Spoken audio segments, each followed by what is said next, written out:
गौर से सुनिए दोस्तों, क्या आपने कभी खुद से यह सवाल किया है कि अगर आपका मन आपका गुलाम बन जाए तो आप क्या नहीं कर सकते?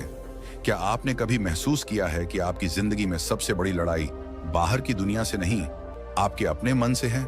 सुबह उठने का मन नहीं करता, कुछ नया सीखने का मन नहीं करता, बुरी आदतें छोड़ने का मन नहीं करता, गुस्सा आ जाता है, मन भटक जाता है, काम का मन नहीं करता, और फिर दिन के अंत में पछतावा होता है कि आज भी खुद से हार गया। कभी सोचा है कि ऐसा क्यों होता है? इस वीडियो में हम उसी गहराई तक उतरेंगे जहां से ये सारा खेल शुरू होता है, आपके मन से। और बात बस समझने की नहीं है, बात है जागने की, सच को देखने की और अपने मन को साधने की। क्योंकि जिसने अपने मन को साध लिया उसने सारा संसार जीत लिया। गौतम बुद्ध ने कहा था, मन ही सब कुछ है, तुम जो सोचते हो वही बन जाते हो। अब जरा सोचिए, अगर आपका मन ही बार बार सोचता है कि मैं कमजोर हूं, मुझे नहीं आता, मेरा ध्यान नहीं लगता, तो वो सोच धीरे धीरे आपका सत्य बन जाती है। और यही है मन की सबसे बड़ी चाल। वो आपकी बनाई हुई आदतों, भावनाओं और यादों का गुलाम बन जाता है और आपको गुलाम बना देता है। मन एक बंदर की तरह है जो हर पल उछलता है, कभी भविष्य की चिंता में तो कभी अतीत के पछतावे में। आपके साथ भी होता है ना? आप कुछ करने बैठते हैं और अचानक मन कोई पुरानी बात याद दिला देता है, कोई दुख, कोई गलती, कोई डर, और फिर आप वहीं अटक जाते हैं, कुछ करते ही नहीं। आपका शरीर वहीं बैठा होता है, पर मन कहाँ होता है कोई नहीं जानता। अब जरा सोचिए, ये वही मन है जो आपको महान बना सकता है अगर आप इसे समझ लें, इसे दिशा दे दें। क्योंकि मन खुद नहीं जानता कि क्या अच्छा है, क्या बुरा है। वो तो बस जिस चीज को आप बार बार दोहराते हो उसी को सच मान लेता है। अगर आप हर रोज खुद से कहते हो, मैं कुछ नहीं कर सकता, मेरा मन नहीं लगता, मेरी किस्मत खराब है, तो मन वही दोहराएगा, वही परोसता रहेगा और आप उसी में डूबते जाओगे। पर अब वक्त आ गया है कि आप इस मन को पहचानो, इसका व्यवहार समझो, इसकी चालाकी पकड़ो और इसे खुद के अधीन करो। मनोविज्ञान कहता है कि हमारे 95% निर्णय हमारे अवचेतन मन से लिए जाते हैं। यानी हम जो सोचते हैं, जो महसूस करते हैं, उसका बड़ा हिस्सा हमें पता भी नहीं चलता और फिर भी वही हमारे जीवन की दिशा तय करता है। यानी अगर आपने अपने मन को सही प्रशिक्षण नहीं दिया तो वो बिना आपकी मर्जी के आपको वहां ले जाएगा जहां आप कभी नहीं जाना चाहते थे। अब एक बात ध्यान से समझो, अगर आपका मन ही नियंत्रण में नहीं है तो दुनिया का कोई लक्ष्य, कोई रिश्ता, कोई सफलता आपको संतोष नहीं दे सकती। क्योंकि उस सब को जीने के लिए सबसे पहले जिस चीज की जरूरत है वो है मन की स्थिरता। आधुनिक विज्ञान भी यही कहता है, दिमाग की वायरिंग और फायरिंग, यानी आप जैसे सोचते हो वैसे ही आप बनने लगते हो। हर बार जब आप नकारात्मक सोचते हो, आपका दिमाग उसी सोच की आदत डाल लेता है और यही आपकी आइडेंटिटी बन जाती है। अब जरा रुकिए और सोचिए, क्या आप वाकई अपने मन के मालिक हैं या फिर आपका मन ही आपको चला रहा है? यही है वो सवाल जो इस वीडियो की शुरुआत है। क्योंकि जब तक आप इस सवाल का जवाब खुद नहीं ढूंढोगे तब तक कोई बाहरी ज्ञान, कोई मोटिवेशन, कोई तरीका काम नहीं करेगा।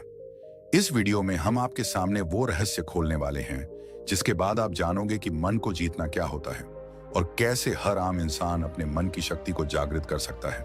और याद रखिए, मन को जीतना कोई एक दिन का काम नहीं है, ये एक अभ्यास है, एक यात्रा है, एक युद्ध है जो हर दिन लड़ा जाता है। लेकिन अगर आप इस युद्ध को समझ लें तो जीत पक्की है। अब हम उस बिंदु पर पहुंच चुके हैं जहां से असली सफर शुरू होगा। इस सफर में हम जानेंगे मन को कंट्रोल करने की 5 सबसे शक्तिशाली विधियां, जो न केवल आपके विचारों को बदलेंगी बल्कि आपके जीवन की दिशा ही मोड़ सकती हैं। तो बने रहिए इस वीडियो के साथ, क्योंकि अब जो आएगा वो सिर्फ जानकारी नहीं, जागृति है। पहली विधि, सकारात्मक आत्मवार्ता, पॉजिटिव सेल्फ टॉक। क्या आपने कभी अपने आप से कहा है, मुझसे नहीं होगा? स्विंगल, मैं हमेशा गलती करता हूं। जेरेनियम, मेरे बस की बात नहीं है। अगर हां, तो आज इस वीडियो को पूरा देखना आपके जीवन की दिशा को बदल सकता है। क्योंकि जिस व्यक्ति से आप सबसे ज्यादा बातें करते हैं वो कोई और नहीं, आप खुद हैं। और यही बातचीत आपके भविष्य की दिशा तय करती है।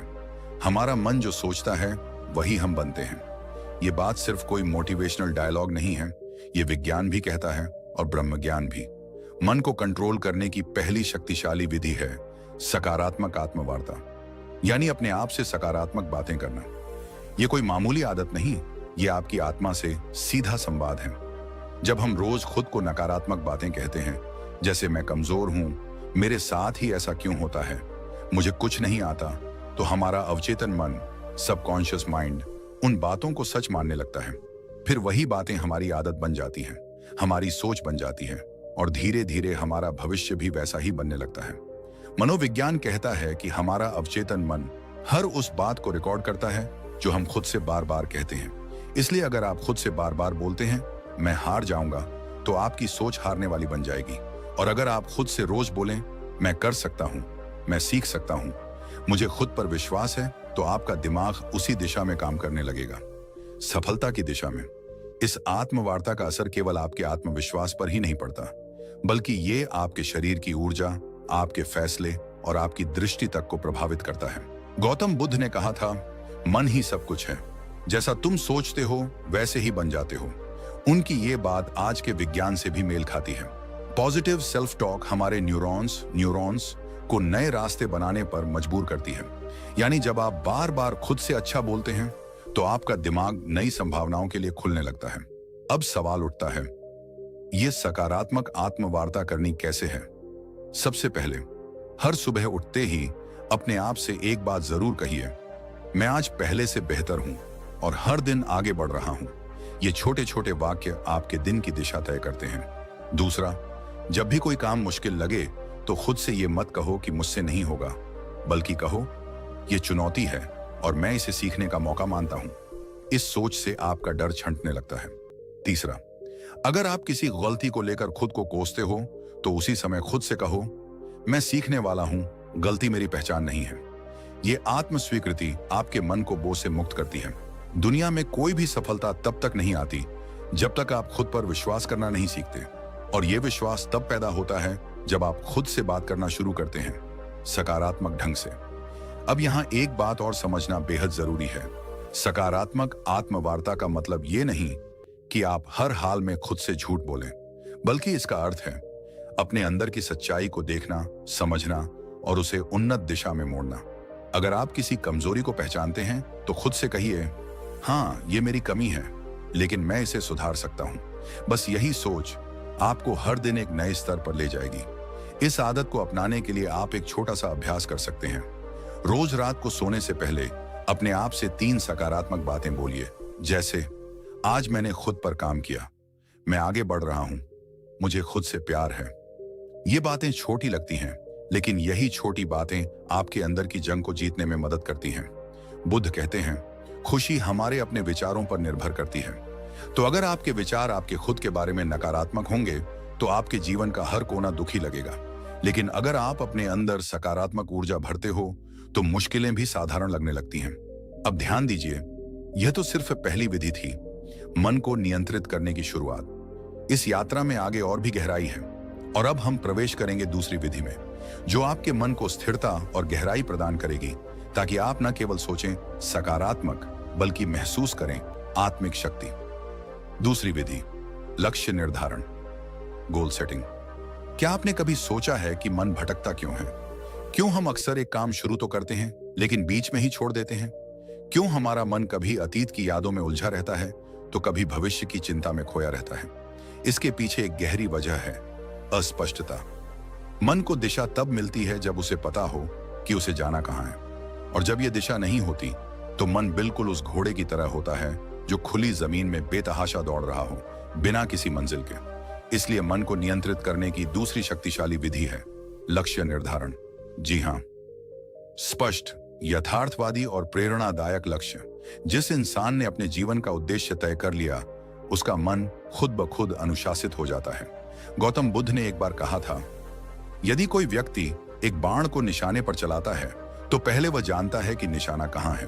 उसी प्रकार जीवन को सही दिशा में ले जाने के लिए मनुष्य को पहले अपने लक्ष्य को जानना चाहिए। यह बात सिर्फ बौद्ध दर्शन में नहीं, बल्कि आधुनिक मनोविज्ञान में भी साफ साफ कही जाती है। मनोवैज्ञानिक कहते हैं कि जब आप स्पष्ट लक्ष्य बनाते हैं तो आपका मस्तिष्क एक केंद्र बिंदु ढूंढ लेता है। यह केंद्र बिंदु दिमाग को एक ही दिशा में सोचने, योजना बनाने और मेहनत करने के लिए प्रेरित करता है। जिस तरह से जीपीएस लोकेशन डाले बिना रास्ता नहीं दिखाता, उसी तरह लक्ष्य के बिना आपका मन आपको कहीं नहीं ले जाएगा, या फिर किसी ऐसी जगह पहुंचा देगा जहां आप कभी जाना ही नहीं चाहते थे। यहां पर एक महत्वपूर्ण तथ्य आता है, रेटिकुलर एक्टिवेटिंग सिस्टम RIS, ये हमारे मस्तिष्क का एक खास सिस्टम होता है जो हमें सिर्फ उन्हीं चीजों पर ध्यान देने देता है जो हमारे लक्ष्य से जुड़ी होती हैं। उदाहरण के लिए, अगर आप सोचते हैं कि मुझे एक लेखक बनना है, तो अचानक आपको किताबें, लेखन से जुड़ी जानकारी और अवसर खुद ही दिखने लगते हैं। ये कोई जादू नहीं है, ये आपका लक्ष्य और दिमाग का आपसी तालमेल है। अब सवाल ये है, लक्ष्य कैसा होना चाहिए? कई बार लोग बहुत बड़े बड़े लक्ष्य बना लेते हैं, लेकिन वो इतने धुंधले और अनियोजित होते हैं कि दिमाग उन्हें समझ ही नहीं पाता। इसलिए पहला कदम है अपने लक्ष्य को स्पष्ट और यथार्थवादी बनाना। उदाहरण के लिए, अगर आप कहते हैं मुझे सफल बनना है, तो यह बहुत ही धुंधला लक्ष्य है। लेकिन अगर आप कहते हैं मुझे अगले 6 महीनों में एक किताब लिखनी है, या मुझे 1 साल में एक छोटा बिजनेस शुरू करना है, तो आपका दिमाग उस लक्ष्य को पकड़ पाता है। यहां एक और बात समझना जरूरी है, लक्ष्य केवल मस्तिष्क को दिशा ही नहीं देता, बल्कि भावनात्मक ऊर्जा भी प्रदान करता है। जब हम एक लक्ष्य बनाते हैं और उसे पाने की कल्पना करते हैं, तो हमारे दिमाग में डोपामिन नामक रसायन रिलीज होता है। यह रसायन हमें खुशी, प्रेरणा और एक सकारात्मक ऊर्जा देता है। यानी लक्ष्य केवल मन को रोकता नहीं, बल्कि उसे चलने की सही प्रेरणा भी देता है। अब एक और सवाल उठता है, क्या एक लक्ष्य ही काफी है? तो इसका उत्तर है नहीं।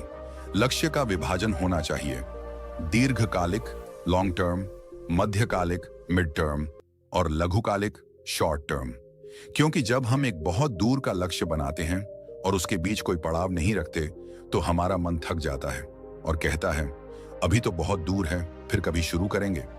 इसलिए छोटे छोटे पड़ाव होना जरूरी है, ताकि मन को हर पड़ाव पर एक संतुष्टि और प्रगति की भावना मिलती रहे। आप जब एक लक्ष्य तय करते हैं और उस पर काम करना शुरू करते हैं, तो आपका मन विकर्षणों को खुद ही ठुकराने लगता है। जैसे ही आपका ध्यान भटकता है, दिमाग आपको याद दिलाता है हमारा लक्ष्य अभी अधूरा है, और यहीं से शुरू होता है मन पर नियंत्रण। अब सोचिए, एक मन जिसने खुद को एक दिशा में बांध लिया है, वो कितनी शक्ति उत्पन्न कर सकता है। आपने देखा होगा, जब आप किसी जरूरी काम में पूरे मन से लगे होते हैं, तो आपको भूख, प्यास, थकावट कुछ भी महसूस नहीं होता। क्यों? क्योंकि लक्ष्य ने आपके मन को पूर्ण रूप से फोकस्ड कर दिया है। यही शक्ति अगर हर दिन की आदत बन जाए, तो आपका जीवन वो रूप ले सकता है जिसकी कल्पना आपने कभी सिर्फ सपनों में की थी। आज के समय में सबसे बड़ी बीमारी क्या है? ओवर थिंकिंग, एंग्जाइटी, डिस्ट्रैक्शन, और इन सब का इलाज है लक्ष्य। लक्ष्य तय कर लीजिए और फिर देखिए आपका मन कैसे स्वतः अनुशासित होने लगता है। वो हर चीज जो आपका समय बर्बाद कर रही है, वो बेकार लगने लगेगी। मन बार बार आपको खींचकर आपके लक्ष्य की तरफ ले जाएगा। ये कोई चमत्कार नहीं, ये मन की दिशा बदलने की तकनीक है। अब जरा ये विचार कीजिए, अगर एक छोटा सा चुंबक लोहे की सुई को खींच सकता है, तो एक स्पष्ट और सशक्त लक्ष्य आपके मन को कितना खींच सकता है? मन जो अभी तक इधर उधर भागता फिर रहा था, वह धीरे धीरे उस चुंबक यानी लक्ष्य की ओर आकर्षित होने लगेगा। गौतम बुद्ध ने कहा था, मन अत्यंत चंचल है, लेकिन यदि उसे साध लिया जाए, तो वह आपके सबसे बड़े शत्रु को भी मित्र बना सकता है। इस साधना का पहला चरण था आत्मवार्ता और दूसरा लक्ष्य निर्धारण। ये दोनों विधियां मिलकर आपके मन को भीतर से पुनः प्रशिक्षित करती हैं। ये उसे एक नए रास्ते पर चलाना सिखाती हैं, जहां दिशा है, उत्साह है और स्पष्टता है। तो अगर आप चाहते हैं कि आपका मन आपकी बात माने, तो सबसे पहले आप उसे बताइए कि कहां जाना है। फिर देखिए कैसे वो रास्ता खुद बनाने लगता है। और यही से शुरू होती है वास्तविक आत्मशक्ति की यात्रा। दोस्तों, क्या आप जानते हैं कि हमारा मन सबसे अधिक बेचैन तब होता है जब हमारे पास समय की कोई योजना नहीं होती, जब हम हर काम को टालते जाते हैं, जब दिन रात सिर्फ भाग दौड़ बनकर रह जाते हैं, लेकिन फिर भी मन शांति को नहीं छू पाता। तब असल में दिक्कत समय की नहीं होती, बल्कि उस समय के प्रबंधन की होती है। और यहीं से शुरू होती है मन को काबू में रखने की तीसरी शक्तिशाली विधि, समय प्रबंधन। आज हम जिस दुनिया में जी रहे हैं, वहां व्यस्त रहना एक ट्रेंड बन गया है, लेकिन व्यस्त होना और व्यस्तता का प्रबंधन कर पाना, ये दोनों एक जैसी चीजें नहीं हैं। अगर आप दिन भर बहुत कुछ करते रहते हैं, लेकिन अंत में थक कर गिर पड़ते हैं और खुद से ही नाराज रहते हैं, तो यकीन मानिए आप समय को नहीं चला रहे, समय आपको चला रहा है। और जब समय हमें चलाने लगे, तो मन खुद ब खुद बेचैन, चिंतित और थका हुआ महसूस करता है। हमारा मस्तिष्क तब सबसे अच्छा काम करता है जब वह जानता है कि अगला कदम क्या है। मन को दिशा चाहिए, स्पष्टता चाहिए और वह स्पष्टता आती है अच्छे समय प्रबंधन से। जब आप हर काम के लिए एक उचित समय निर्धारित कर देते हैं, जब आप जानते हैं कि किस काम को कब करना है, तो आपका मन खुद ब खुद शांत रहता है, क्योंकि उसे पता है अब कुछ भी अनियंत्रित नहीं है। समय प्रबंधन केवल घड़ी की सुइयों को देखने का नाम नहीं है। यह एक विज्ञान है, एक कला है और साथ ही एक साधना है। अगर आपने इसे साध लिया तो आप केवल अपने दिन को नहीं, अपने जीवन को, अपने भाग्य को और अपने मन को भी साध लेंगे। आधुनिक मनोविज्ञान कहता है कि जब हम अपने दिन की योजना बनाते हैं और उसे फॉलो करते हैं, तो हमारा ब्रेन डोपामिन नामक एक रसायन छोड़ता है जो हमें संतुष्टि और ऊर्जा का एहसास कराता है। यह वही रसायन है जो तब निकलता है जब हम कोई उपलब्धि प्राप्त करते हैं। यानी यदि आप हर सुबह अपनी दिनचर्या तय कर लेते हैं और दिन के अंत में उस पर टिके रहते हैं, तो आपका मस्तिष्क आपको एक सफल व्यक्ति की अनुभूति देता है, जिससे आत्मविश्वास बढ़ता है, चिंता घटती है और मन शांत होता है। अब बात करें ब्रह्म ज्ञान की, तो हमारे प्राचीन ग्रंथों में भी समय को सबसे बड़ा गुरु माना गया है। वेदों में कहा गया है, कालो ही परमम बलम, अर्थात समय ही सबसे बड़ी शक्ति है। जो इस शक्ति के साथ चलना सीख लेता है, उसके लिए कोई भी लक्ष्य असंभव नहीं रह जाता। गौतम बुद्ध भी समय के महत्व को भली भांति समझते थे। उन्होंने एक जगह कहा था, जो व्यक्ति एक क्षण को भी व्यर्थ नहीं जाने देता, वह जीवन को पूर्णता के साथ जीता है। बुद्ध के अनुसार जीवन की सच्ची शांति तभी संभव है जब हम हर क्षण में जागरूक रहें, हर पल का उपयोग करें। उन्होंने एक और अद्भुत बात कही थी, भविष्य की चिंता मत करो, भूतकाल के पछतावे में मत रहो, वर्तमान क्षण में जियो, क्योंकि यहीं पर जीवन है। समय प्रबंधन हमें वर्तमान में केंद्रित रहने की कला सिखाता है। जब हम अपने कार्यों को समयबद्ध करते हैं, तो हम अपने मन को अनावश्यक विचारों और चिंता से बचाते हैं। इससे मन न तो अतीत की गलियों में भटकता है, न भविष्य की अनिश्चितता में उलझता है। वह ठहरता है, जागता है और नियंत्रण में आता है। आधुनिक समय में अगर कोई व्यक्ति कहता है, मेरे पास समय नहीं है, तो असल में वह कह रहा है, मेरे पास प्राथमिकता तय करने की कला नहीं है। क्योंकि सच ये है कि हम सबके पास एक ही दिन के 24 घंटे हैं। अंतर केवल इस बात में है कि कोई उन्हें कैसे उपयोग करता है। कोई उस समय से अपने सपनों का महल बना लेता है, तो कोई उसी समय को टालमटोल और आलस्य में गंवा देता है। एक और मनोवैज्ञानिक शोध यह बताता है कि जब कोई व्यक्ति अपने कामों को प्रॉपर टाइम फ्रेम में बांट देता है, तो उसकी निर्णय लेने की शक्ति और आत्मनियंत्रण सेल्फ कंट्रोल में 35% तक की वृद्धि देखी जाती है। यानी समय की सही योजना न केवल काम में सहायता करती है, बल्कि मनोबल और मानसिक स्थिरता को भी बढ़ाती है। अब सोचिए, अगर हर सुबह उठकर आप केवल इतना जान लें कि आज का दिन आपके हाथ में है और आपको इसे इस प्रकार जीना है कि शाम तक आपका मन थक कर नहीं बल्कि तृप्त होकर सोए, तो कितना बदल जाएगा आपका जीवन। आप स्वयं अनुभव करेंगे कि मन अब उतना बेकाबू नहीं है, विचारों का शोर कम हो रहा है और एक गहरी स्पष्टता जन्म ले रही है। समय का सही प्रबंधन एक तरह से अपने आप से किया गया सबसे सुंदर वादा है कि मैं अपने जीवन को अनमोल मानता हूं और इसे यूं ही व्यर्थ नहीं जाने दूंगा। और जब यह भाव मन में दृढ़ हो जाता है, तब मन भी उसी अनुरूप काम करता है, वह आपके नियंत्रण में आने लगता है। तो यदि आप अपने मन को नियंत्रित करना चाहते हैं, शांत और स्थिर बनाना चाहते हैं, तो अपनी दिनचर्या को पुनः रचिए, हर घंटे का हिसाब रखिए और सबसे जरूरी, हर पल को पूरी जागरूकता और गहराई से जीने की आदत डालिए। जब मन देखेगा कि आप समय का सम्मान कर रहे हैं, तो वह भी आपको सम्मान देगा। दोस्तों, क्या आप जानते हैं, हम सबके भीतर एक ऐसी शक्ति है जो अगर जाग जाए तो न कोई डर टिक सकता है, न कोई चिंता, न कोई भ्रम। लेकिन अफसोस की बात यह है कि आज की भाग दौड़ भरी जिंदगी में हम उस शक्ति से बिल्कुल कट चुके हैं। मन एक भटकती हुई हवा बन गया है, कभी अतीत के पछतावे में उलझा हुआ, तो कभी भविष्य की चिंता में डूबा हुआ। और यही सबसे बड़ा कारण है मानसिक अशांति का, नींद ना आने का, अकेलेपन का और आत्मविश्वास की कमी का। आज हम बात करने जा रहे हैं ध्यान की, यानी मेडिटेशन की। यह सिर्फ कोई साधना नहीं, ये कोई ट्रेंड नहीं, ये कोई वेस्टर्न तकनीक नहीं, बल्कि ये हमारी ही आत्मा का द्वार है, जिससे होकर हम अपने भीतर के सच्चे स्वरूप तक पहुंच सकते हैं। हर दिन कुछ ही मिनट का ध्यान आपके पूरे जीवन की दिशा बदल सकता है। और यह कोई अतिशयोक्ति नहीं है, यह विज्ञान भी मान चुका है और ब्रह्म ज्ञान भी बार बार इसी बात की पुष्टि करता है। जब आप ध्यान करते हैं, तो सबसे पहले जो होता है वो यह कि आपका मन स्थिर होता है। वह मन जो अभी तक बंदर की तरह इधर उधर कूद रहा था, वह शांत हो जाता है। और जब मन शांत होता है, तभी तो आप अपने विचारों को स्पष्ट देख सकते हैं। ये क्लैरिटी ऑफ थॉट्स ही आपकी हर समस्या का हल है, क्योंकि समस्या से ज्यादा परेशान करने वाला तो भ्रम होता है, और भ्रम तब टूटता है जब विचारों में स्पष्टता आती है।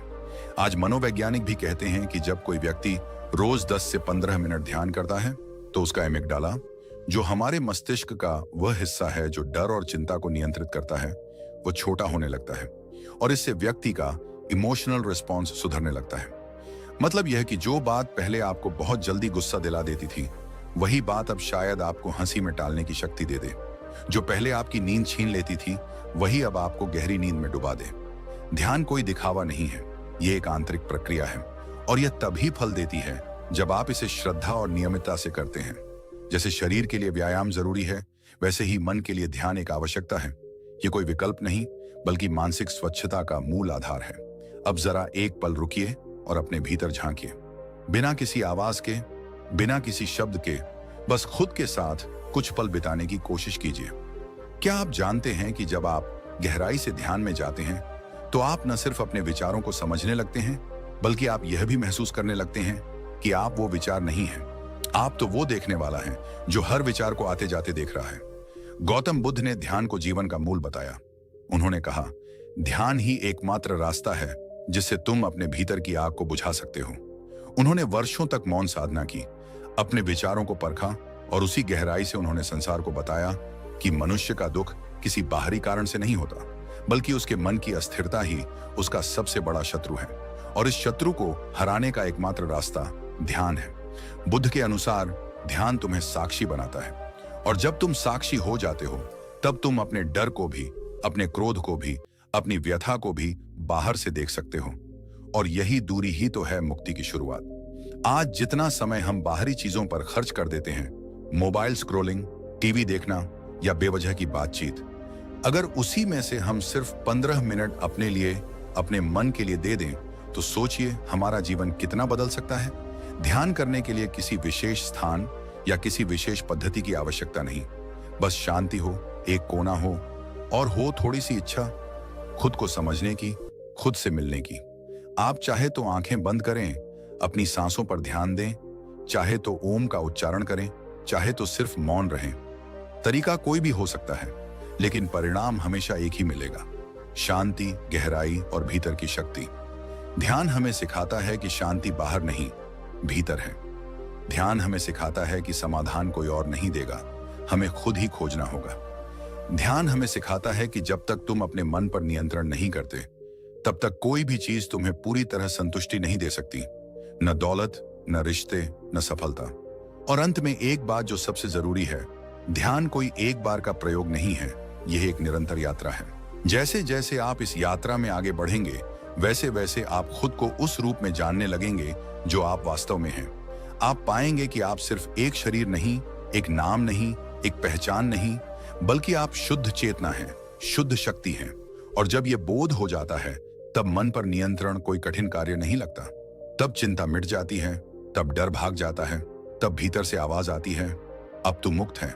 और ठीक यहीं से हमारी अगली विधि की शुरुआत होती है, जो इस शुद्ध चेतना को और अधिक गहराई से पहचानने की ओर हमें ले जाएगी।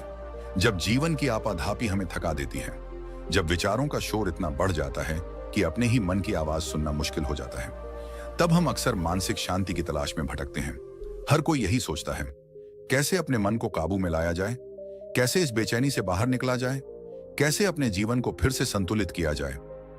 आज हम बात कर रहे हैं उसी खोज के अंतिम पड़ाव की, मन को कंट्रोल करने की 5 शक्तिशाली विधियों में से 5वीं विधि की, जो दिखने में सरल है लेकिन इसके पीछे छुपी है अनंत शक्ति।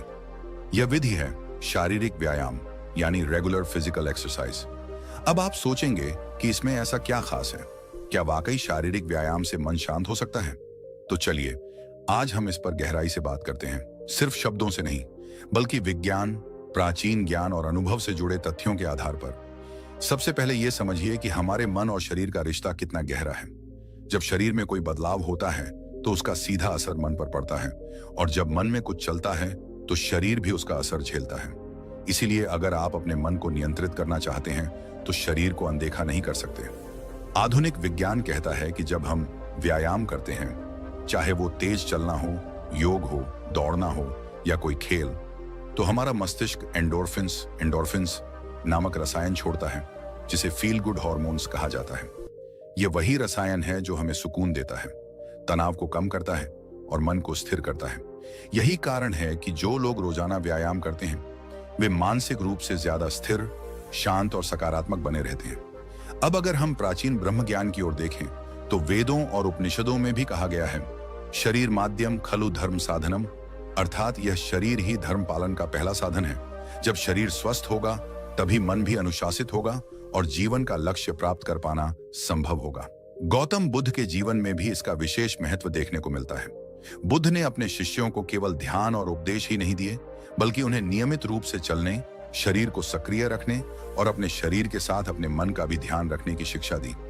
जीवन में मध्य मार्ग अपनाओ, ये बुद्ध का सबसे बड़ा संदेश था। न तो शरीर को इतना थकाओ कि वह टूट जाए और न ही उसे इतना आराम दो कि वह जड़ हो जाए। संतुलन ही असली साधना है।